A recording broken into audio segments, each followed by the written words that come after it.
మహాలక్ష్మి పుట్టినరోజు ఆఫీస్లో సెలబ్రేట్ చేసిన వివేక్. మరి వివేక్ మనసు మహాలక్ష్మి అర్థం చేసుకోనుందా? తెలుసుకోవాలనుకుంటే ఇప్పుడే మన ఛానల్ని సబ్స్క్రైబ్ చేసుకొని పక్కనే ఉన్న బెల్ ఐకాన్ని క్లిక్ చేయండి. పార్క్లో గొడవ జరిగిన తర్వాత చక్రి, మహాలక్ష్మి ఇద్దరు ఇంటికి వచ్చేస్తారు. ముందు మహాలక్ష్మి వెళ్ళిపోయి తలుపు గట్టిగా డోర్ వేసుకుంటుంది. ఆ తర్వాత అది చూసిన పెద్ది, చక్రి ఏమైందిరా అని చెప్పేసి అడిగితే ఏం లేదన్నయ్య అని చెప్పేసి చక్రి కూడా లోపలికి వెళ్ళిపోతాడు.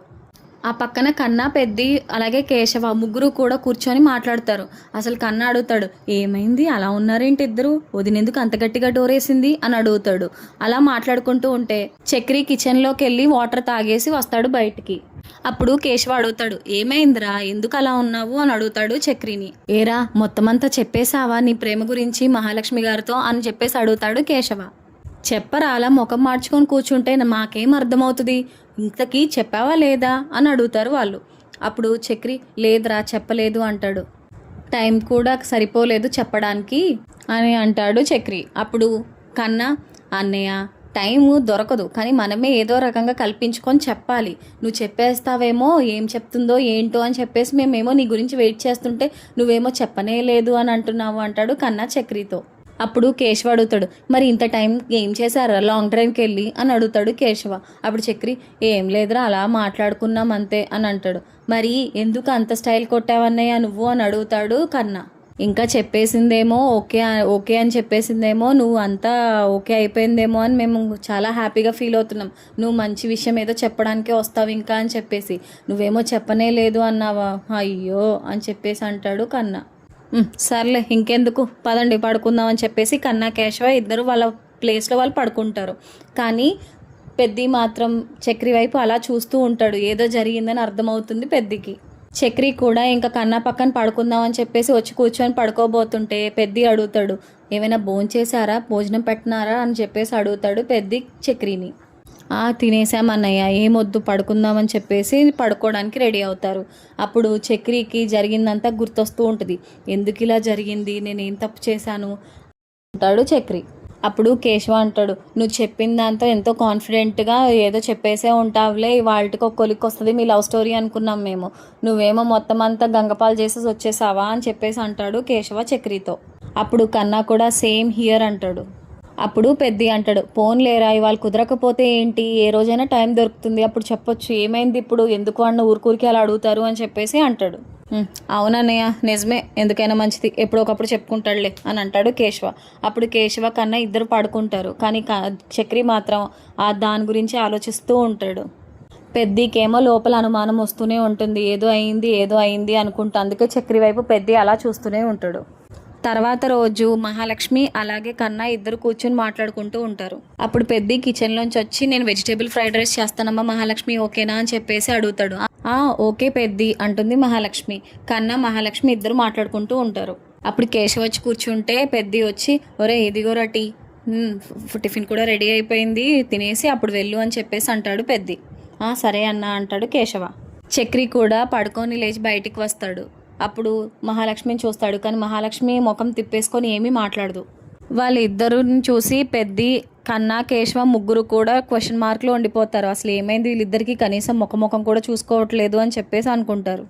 అప్పుడు పెద్ది వచ్చి చక్రిని అడుగుతాడు, ఏరా ఏమైంది, ఒంట్లో సరిగా లేదా అని. ఏం లేదన్నయ్య అంతా బాగానే ఉంది అని చెప్పేసి అంటాడు చక్రి.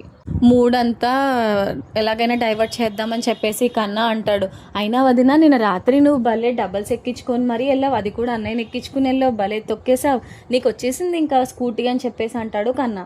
అప్పుడు మహాలక్ష్మి అని చెప్పేసి ఒక నవ్వుతుంది. అయితే ఈసారి నుంచి నువ్వు స్కూటీ నడిపేయచ్చు వదినా అంటాడు కన్నా.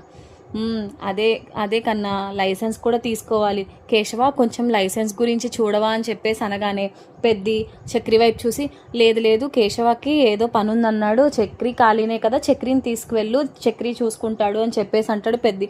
ఏమొద్దు పెద్ది అంటుంటే, లేదు మరి ఎవరం ఖాళీగా ఉండం కదా, చక్రి అయితే ఖాళీగా ఉంటాడు, వాడికి కూడా అన్నీ తెలుసు కాబట్టి చక్రిని తీసుకెళ్ళమ్మా అంటాడు పెద్ది. అప్పుడు పెద్ది మాట తీలేక మహాలక్ష్మి, సరే అయితే తీసుకువెళ్తానులే, ఇద్దరం వెళ్తాంలే అంటుంది మహాలక్ష్మి. ఆ తర్వాత మహాలక్ష్మి బయట పని చేసుకుంటూ ఉంటుంది. అప్పుడు అక్కడికి చక్రి వస్తాడు. మహాలక్ష్మి ముఖం చూస్తుంది కానీ ఏమీ మాట్లాడదు. అక్కడి నుండి వెళ్ళిపోతుంది మహాలక్ష్మి. అప్పుడు చక్రి, ఒక నిమిషం మహాలక్ష్మి గారు అని చెప్పేసి అంటాడు. నాకు నీతో మాట్లాడాలని అస్సలు లేదు అంటుంది మహాలక్ష్మి. నువ్వు చేసిన ఫ్రాడ్కి నాకు ఎంత బాధగా అనిపిస్తుందో నీకేం తెలుసు అని చెప్పేసి అంటుంది మహాలక్ష్మి చక్రిని.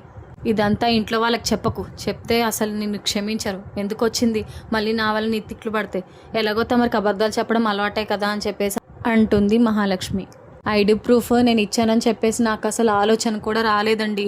మీకేం తెలుసు, నా బుర్ర నిజంగానే పనిచేయలేదు, నాదే బుద్ధి తక్కువ, నన్ను క్షమించండి మహాలక్ష్మి గారు, నిజంగానే నాకు అసలు అది గుర్తే లేదు అని చెప్పేసి అంటాడు చక్రి మహాలక్ష్మితో. ప్లీజ్ నన్ను నమ్మండి, ఇద్దరం కలిసి పోదాం, ఎలాగో ఫ్రాడ్ చేశారు కదా, ఆ ఫ్రాడ్తో పాటు ఇది కూడా అనుకుంటాను, అలవాటు అయిపోయింది ఇంకా నాకు అని చెప్పేసి అంటుంది మహాలక్ష్మి. మీరు ఇంకా మాట్లాడడం ఆపేసి మీ పని మీరు చూసుకుంటే బాగుంటుంది అని చెప్పేసి మహాలక్ష్మి ఇంకా అక్కడి నుంచి వెళ్ళిపోతుంది. తర్వాత మహాలక్ష్మి తన బ్యాగ్ సర్దుకుంటూ ఉంటుంది. అప్పుడు కన్నా వచ్చి, ఏంటి వదిన ఆఫీస్కి వెళ్తున్నట్టున్నారు, ఏమైంది లేట్ అయింది అని చెప్పేసి అంటాడు. అప్పుడు మహాలక్ష్మి, అవును కన్నా వెళ్ళాలి, ఆఫీస్కి మీటింగ్ కూడా ఉంది, కొంచెం లేట్గా వెళ్తే బాగుంటుంది అని చెప్పేసి లేట్గా వెళ్తున్నాను అని చెప్పేసి అనగానే ఈలోపు పోస్ట్ అని అరుస్తారు బయట నుంచి పోస్ట్ మ్యాన్.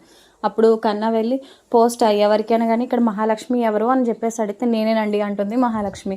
మీకేనమ్మా పోస్ట్ వచ్చిందంటే, నాకు పోస్టా, ఎవరబ్బా అని చెప్పేసి సైన్ పెట్టేసి ఆ పోస్ట్ మ్యాన్ వెళ్ళిపోయిన తర్వాత చూస్తుంది మహాలక్ష్మి. అప్పుడు చక్రి వెనకాలే నించొని ఉంటాడు. ఓపెన్ చేసిన తర్వాత అది ఆధార్ కార్డ్ అని తెలుస్తుంది. ఆధార్ కార్డా, నా ఆధార్ కార్డ్ ఎలా వచ్చింది అని ఆలోచిస్తూ ఉంటుంది మహాలక్ష్మి. ఆలోచిస్తూ అలా పక్కకు చూడంగానే చక్రి కనబడతాడు. ఇది మీ పనా అని చెప్పేసి అడుగుతుంది. అది కన్నా తీసుకొని చూసి, వైఫ్ ఆఫ్ చక్రియా అని చెప్పేసి అంటాడు. ఇది నీ పనే కదా అని అడుగుతుంది మహాలక్ష్మి చక్రిని. అప్పుడు చక్రి ఒక నవ్వుతాడు. అది చూసిన మహాలక్ష్మికి కోపం వస్తుంది. అలాగే మహాలక్ష్మి కన్నా ఇద్దరు కలిపి తీసుకెళ్లి చక్రిని కుర్చీకి కట్టేస్తారు. ఇప్పుడు చెప్పండి, అసలు ఇది మీ పనే కదా, అసలు ఎందుకు ఇలా అన్నీ చేస్తున్నారు, నా ఆధార్ కార్డ్ వీకెక్కడిది, అందులో ఎందుకని అడ్రస్ మార్చారు, నిజం చెప్పండి, లేకపోతే నేను అసలు ఊరుకోను అని అంటుంది మహాలక్ష్మి. మీకు ఎన్నిసార్లు చెప్పాను నా విషయంలో జోక్యం చేసుకోవద్దని చెప్పి, మళ్ళీ ఎందుకు ఇలాగా, అసలు మీకు మార్చాల్సిన పనేమొచ్చింది, వైఫ్ ఆఫ్ వచ్చేసింది ఏంటి డాటర్ ఆఫ్ నుంచి, ఏమనుకుంటున్నారు అసలు మీరు అని నిలదీస్తుంది మహాలక్ష్మి చక్రిని. మీరు తప్పుగా అనుకోకండి, మీరు లైసెన్స్ గురించి అడిగారు కదా, లైసెన్స్ కావాలంటే అడ్రస్ కావాలి, మీ వాళ్ళ అడ్రస్ ఇస్తే బాగోదు, అందుకనే ఈ అడ్రస్ ఇచ్చాను. ఈ లైసెన్స్ అవన్నీ అయిపోయిన తర్వాత వైఫ్ ఆఫ్ నుంచి డాటర్ ఆఫ్ మార్చుకోండి, అలాగే మీ పేరెంట్స్ ఇంటి నెంబర్దే ఇచ్చేసుకోండి, మీ ఇంటి నెంబరే ఇచ్చుకోండి, ఎవరొద్దన్నారు, అడ్రస్ అంతా అటే మార్చేసుకోండి. అలాగే నేను అప్పుడు ఏమీ అనుకోను అనగానే మహాలక్ష్మి కోపం చల్లారిపోయి అక్కడి నుంచి వెళ్ళిపోతుంది.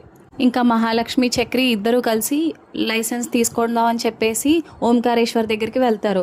ఓంకారేశ్వర్ దగ్గరికి వెళ్ళిన తర్వాత, సార్ తెలుసు కదా సార్, ఇగోండి మా వైఫ్ మహాలక్ష్మి అని చెప్పేసి చెప్తాడు. ఎందుకు తెలీదమ్మా, రండి కూర్చోండి, బాగున్నావా, నువ్వంటే ఎంత ఇష్టమో తెలుసా చక్రికి, నువ్వంటే మహాప్రేమమ్మ అనగానే మహాలక్ష్మి సీరియస్గా చక్రి వైపు చూస్తుంది. ఇక్కడ కూడా చెప్పావా నువ్వు అని చెప్పేసినట్టు. అప్పుడు చక్రి, సార్ అవన్నీ తర్వాత సార్, ముందు మా ఆవిడికి లైసెన్స్ కావాలి, కొంచెం లైసెన్స్కి అప్లై చేయాలి, మీరే ఎలాగైనా హెల్ప్ చేయాలి అని చెప్పేసి అడుగుతాడు చక్రి. అప్పుడు ఓంకారేశ్వర్, అయ్యో అదెంత పని, నీకు ఇంకో విషయం చెప్పనా, బోల్డ్ చెప్తాను నీ గురించి, ప్లీజ్ అమ్మా అతనితో విడిపోకు, అతను చాలా బాధపడుతున్నాడు అనగానే మళ్ళీ కోపంగా చూస్తుంది మహాలక్ష్మి. డివోర్స్ గురించి కూడా చెప్పేశావా నువ్వు అన్నట్టు. అయ్యో బాబోయ్, ఇతను ఇది కూడా చెప్పేస్తున్నాడు ఏంటి అనుకుంటాడు చక్రి. సార్ ఇప్పుడు వద్దు సార్, ప్లీజ్ సార్, అవన్నీ ఎందుకు సార్, లైసెన్స్ గురించి వచ్చాం కాబట్టి ప్లీజ్ ఆ పని చూద్దాము అని చెప్పేసి అంటాడు చక్రి. అప్పుడు ఓంకారేశ్వర్, చూసారా ఉండరా, నీకు అసలే సిగ్గెక్కువ, నేనైనా సరే చెప్పని, నువ్వు ఎంత ప్రేమించావో తన్ని, ఎంత బాధపడ్డావో తన ఇంట్లోంచి వెళ్ళిపోయినప్పుడు అని చెప్పేసి అనగానే మళ్ళీ మహాలక్ష్మి చక్రి వైపు చూస్తుంది. అది కూడా కోపం, అది కూడా కవర్ చేస్తూ నవ్వుతో అలా చూస్తూ ఉంటుంది. అయిపోయింది, ఇంటికి వెళ్ళిన తర్వాత ఈవిడ మొత్తానికి నన్ను ఏమంటుందో ఏంటో అని అనుకుంటాడు చక్రి. సరే సార్, నా గురించి తర్వాత మాట్లాడుకుందాం, ముందు లైసెన్స్ గురించి కావాలి సార్, లైసెన్స్ వస్తే కొంచెం నేను డ్రైవ్ చేసుకొని ఆఫీస్కి వెళ్ళడానికి బాగుంటుంది అని చెప్పేసి అంటుంది మహాలక్ష్మి. అప్పుడు ఓనర్, నీకు బండి కూడా కొనిచ్చాడు కదా, అవును నేను మర్చిపోయాను, స్కూటీ, దానికి కూడా ఎంత కష్టపడ్డాడో, కేశవాని బుర్ర తినేశాడంట అని చెప్పంగానే, ఓహో మన ఇంటి విషయాలన్నీ నాకు బాగానే చేరవేస్తున్నావుగా అన్నట్టు చూస్తుంది మహాలక్ష్మి. ఆ తర్వాత ఓంకారేశ్వర్ ఒక అప్లికేషన్ ఫామ్ ఇస్తాడు. అది ఫిల్ చేయడానికి చక్రి తీసుకుంటాడు. కానీ వద్దు నేనేం చేయనులే, ఇదిగోండి మీరే చేయండి అని చెప్పేసి మళ్ళీ చక్రి మహాలక్ష్మికి ఇస్తాడు. మహాలక్ష్మి అప్లికేషన్ ఫామ్ మొత్తం ఫిల్ చేస్తుంది. ఆ ఫిల్ చేసేసి చక్రికి ఇస్తుంది. అలాగే పాస్పోర్ట్ సైజ్ ఫొటోస్ ఉన్నాయా అమ్మా అని అడుగుతాడు ఓంకారేశ్వర్. ఉన్నాయి సార్ అని చెప్పేసి 2 తీసి ఇస్తుంది. ఒకటేమో చక్రిని అంటాడు, నేను వెళ్ళి అతికిస్తాను, మీరు ఇక్కడే కూర్చోండి అని చెప్పేసి వెళ్ళి వేరే టేబుల్ దగ్గర తీసుకెళ్ళి ఒక పాస్పోర్ట్ తన దగ్గర దాచుకొని ఇంకో పాస్పోర్ట్ అప్లికేషన్ ఫామ్ మీద అంటిస్తాడు. అంటించేసి నా మహాలక్ష్మి అని తీసుకొని జోబులో పెట్టేసుకుంటాడు. అప్లికేషన్ ఫామ్ తీసుకొచ్చి ఆ ఓంకారేశ్వర్కి ఇచ్చిన తర్వాత, చూడండి సార్ ఎలాగైనా సరే లైసెన్స్ వచ్చేలా చూడండి అని చెప్పేసి అంటాడు చక్రి. అయ్యో ఎందుకు రాదయ్యా, డ్రైవింగ్ నేర్చుకోవడమే మెయిన్ ఇంపార్టెంట్, ఏం పర్వాలేదు నేను చూసుకుంటాను అనగానే సరే అయితే అని ఇద్దరు అక్కడి నుంచి బయటకు వచ్చేస్తారు. అప్పుడు పదండి నేను డ్రాప్ చేస్తాను అంటాడు చక్రి. ఏం అవసరం లేదు, నేను ఆటోలో వెళ్ళిపోతానని చెప్పేసి ఆటోని పిలిచి మహాలక్ష్మి ఆటో ఎక్కేసి వెళ్ళిపోతుంది. వెళ్తూ వెళ్తూ దారిలో అన్నీ గుర్తు చేసుకుంటూ ఉంటుంది చక్రి చేసిన పనులన్నీ.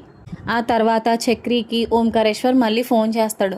నేను చెప్పడం మర్చిపోయాను, మీరు ఎప్పుడైతే ఆర్టీఓ ఆఫీస్కి వెళ్తాడో నాకు ఒకసారి ఫోన్ చేస్తే బాగుంటుంది, ఇద్దరు కలిసి ఖచ్చితంగా వెళ్ళాలి ఆర్టీఓ ఆఫీస్కి, అప్పుడే మీకు లైసెన్స్ అనేది అప్రూవ్ అవుతుంది అని చెప్తాడు. సరే సార్ నేను చెప్తానులే మహాలక్ష్మికి అంటాడు చక్రి. మహాలక్ష్మి మాత్రం ఆటోలో చక్రి చేసిన నెగిటివ్ని అలాగే చక్రి చేసిన పాజిటివ్స్ని అన్నీ గుర్తు తెచ్చుకుంటూ ఉంటుంది. అసలు ఇతని మీద నేను కోప్పడాలో జాలిపడాలో ఏమీ అర్థం కావట్లేదు, కావాల్సినప్పుడు నాకు చాలా సహాయం చేశాడు, ఇప్పుడేమో ఇలా పిచ్చి పిచ్చి పనులన్నీ చేస్తున్నాడు, ఏం చేయాలి ఇతన్ని, మంచివాడు అనుకోవాలా చెడ్డవాడు అనుకోవాలా, అసలు ఏం చెప్పాలి ఇతనికి అని చెప్పేసి ఆలోచించుకుంటూ ఉంటుంది. కరెక్ట్గా అప్పుడే మహాలక్ష్మి ఆఫీస్కి చేరుకుంటుంది. ఆఫీస్కి చేరుకున్న తర్వాత మహాలక్ష్మి దగ్గరికి తన ఫ్రెండ్ వచ్చి, మహాలక్ష్మి నువ్వు గీసిన డ్రాయింగ్స్లో ఏదో మిస్టేక్స్ ఉన్నాయంట, చాలా కోప్పడుతున్నారు సార్ అని చెప్పేసి అనగానే, అవునా నేనే మిస్టేక్స్ చేశాను, ఈ గొడవల్లో పడిపోయి ఏం చేశానో ఏంటో, ఇప్పుడు ఏమంటారో ఏంటో ఆయన అని భయంతో వెళ్తుంది వివేక్ క్యాబిన్కి మహాలక్ష్మి. అప్పుడు వివేక్ సీరియస్గా ఉంటాడు. ఏంటి మహాలక్ష్మి గారి డ్రాయింగ్లు చెప్పండి, అసలు ఏంటి డ్రాయింగ్స్, ఎందుకు ఇంత తప్పులు చేశారో అని చెప్పేసి అనగానే, సారీ వివేక్, నేను అవన్నీ చూసుకుని చెప్తాను ప్లీజ్ అని చెప్పేసి తడబడుతుంది. మీరేం తడబడకండి, ఇలాంటి డ్రాయింగ్స్ ఇలా తప్పులు చేయకూడదు, తెలుసు కదా ఇవన్నీ ప్లాన్స్ అన్నీ మనం ఎంత జాగ్రత్తగా ఇంప్లిమెంట్ చేయాలో, కాబట్టి మీరు ఇలాంటి పనులు అసలు చేయకండి అని చెప్పేసి అంటాడు వివేక్. అప్పుడు తను ఏదో సీరియస్గా ఉన్నట్టు నటిస్తున్న తర్వాత వివేక్, ఓకే లక్కీ మీరేమీ కంగారు పడకండి, ఇలా రండి అని చెప్పేసి ఇంతకీ మహాలక్ష్మికి బర్త్డే పార్టీ సర్ప్రైజ్ ప్లాన్ చేస్తారు. అప్పుడు అందరు కొలీగ్స్ వచ్చి హ్యాపీ బర్త్డే టు యూ అంటూ సాంగ్ పాడుతూ మహాలక్ష్మి దగ్గరికి వస్తారు. అప్పుడు మహాలక్ష్మి ఏంటిదంతా అని చెప్పేసి షాక్ అవుతుంది. ఏదో సరదాగా నీ బర్త్డే కదా, సో నిన్న ఎలాగో చేయలేకపోయాం, సరదాగా ఇవాళైనా చేద్దామని చెప్పేసి ఇదంతా మేము ఇలా ప్లాన్ చేసాము అని చెప్పేసి అంటుంది మహాలక్ష్మి ఫ్రెండ్. అప్పుడు థ్యాంక్ యూ సో మచ్ అని చెప్పేసి అందరూ కేక్ కటింగ్కి వస్తారు. కేక్ కట్ చేసిన తర్వాత మహాలక్ష్మి అందరికీ ప్లేట్స్లో కేక్ సపరేట్ చేసి పీసెస్ ఇస్తూ ఉంటుంది. అందరూ కేక్ తింటూ అక్కడి నుంచి thank you so much Mahalakshmi అనుకుంటూ వెళ్ళిపోతారు. కానీ మహాలక్ష్మి వాళ్ళ ఫ్రెండ్ మాత్రం నాకెందుకో వివేక్కి నీ మీద ఇంట్రెస్ట్ ఉందని అనిపిస్తుంది అనగానే మహాలక్ష్మి అదేంటి అని అడుగుతుంది. ఎందుకో తెలీదు, అందరికంటే ఎక్కువ నీ మీద కాన్సన్ట్రేషన్ ఎక్కువగా ఉంటుంది, ఏదైనా సరే నేను చాలాసార్లు అబ్జర్వ్ చేశాను, తను నీ మీద కొంచెం ఎక్కువ ఇంట్రెస్ట్ చూపిస్తూ ఉంటాడు, మేబీ తను ఏమైనా నేను లవ్ చేస్తున్నాడేమో అని అంటుంది మహాలక్ష్మిని వాళ్ళ ఫ్రెండ్. అదంతా ఏం లేదులే అంటుంది మహాలక్ష్మి. అలా కాదు, అసలు నిన్ను అంత దూరం డ్రాప్ చేయాల్సిన అవసరం ఏమొచ్చింది అని అంటే, తనకేదో వర్క్ ఉందంట అటువైపే, సో నేను కూడా అటే వెళ్తున్నాను అని చెప్పేసి నన్ను డ్రాప్ చేయడానికి వచ్చాడంటే అదంతా నువ్వు నమ్మేశావా, అంత సీన్ ఏం లేదు, నాకు తెలిసి తను నీకోసమే వచ్చి ఉంటాను కానీ ఎక్కువ ఆలోచించడం ఆపేసే అని అంటుంది మహాలక్ష్మి. ఆ తర్వాత ఇద్దరు మాట్లాడుకుంటూ ఉంటారు. మరి మహాలక్ష్మి వివేక్ గురించి తెలుసుకోనుందా, వివేక్ తను లవ్ చేస్తున్నాడని తెలుసుకోనుందా? ముందుగానే తెలుసుకోవాలనుకుంటే మన ఛానల్ని సబ్స్క్రైబ్ చేసుకొని పక్కనే ఉన్న బెల్ ఐకాన్ని క్లిక్ చేయండి. Thank you so much for watching.